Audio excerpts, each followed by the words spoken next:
Hey, I'm Savannah Brooks, and in the Module 8 weekly video, I'm going to be discussing the actions of insulin and glucagon, including other counter-regulatory hormones, on the utilization of storage of glucose, free fatty acids, and amino acids by hepatocytes, skeletal muscle, and adipocytes.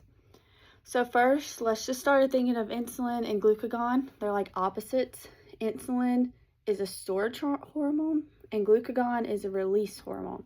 So insulin works when the blood sugar is high, like after you eat, and glucagon works when sugar is low, like when you haven't eaten in a while.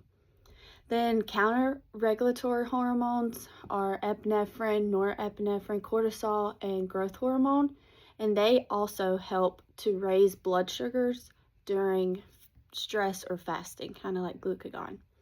So first, let's start with insulin. It's secreted from beta cells of the pancreas when blood glucose rises, and its main goal is to lower the blood glucose and promote storage of nutrients. So in the liver, or hepatocytes, insulin tells the liver to stop making glucose and start storing it. So it increases glycogenesis, increases glycolysis, promotes fat synthesis, decreases gluconeogenesis, decreases glycogen breakdown. So if there's an excess glucose, the liver converts it to fatty acids and then to triglycerides. In skeletal muscle, insulin is a big player here.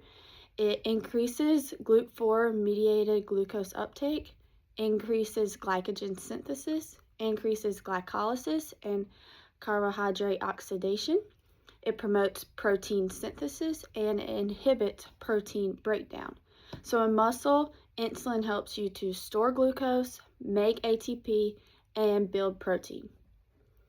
In adipose tissue or adipocytes, insulin tells fat cells to store the energy. It increases glucose uptake, increases glycolysis, converts glucose to fatty acids, promotes triglyceride formation, promotes lipoprotein lipase, and then it inhibits hormone-sensitive lipase.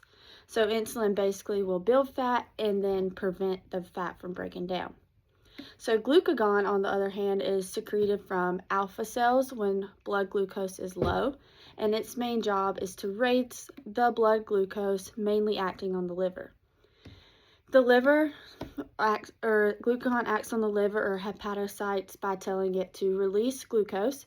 It stimulates glycogen breakdown, so it inhibits glycogen synthesis, stimulates gluconeogenesis, so inhibits glycolysis, and then promotes fat oxidation.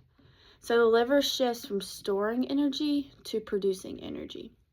In skeletal muscle, glucagon doesn't really act here because there's no glucagon receptors. That's mainly done by epinephrine during fasting or stress, and epinephrine will stimulate glycogen breakdown in the muscle.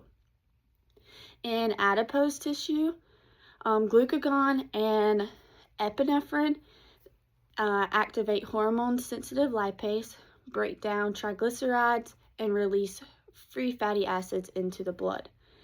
These fatty acids go to the liver and muscle for energy, help spare glucose. So the counter-regulatory hormones are, besides glucagon, epinephrine, norepinephrine, cortisol, and growth hormones, and these work against insulin to prevent hypoglycemia. So basically, in the fed state, insulin helps store glucose, fat, and protein. In fasting, glucagon and counter-regulatory hormones do the opposite. So insulin builds and stores, glucagon releases and fuels. Thank you.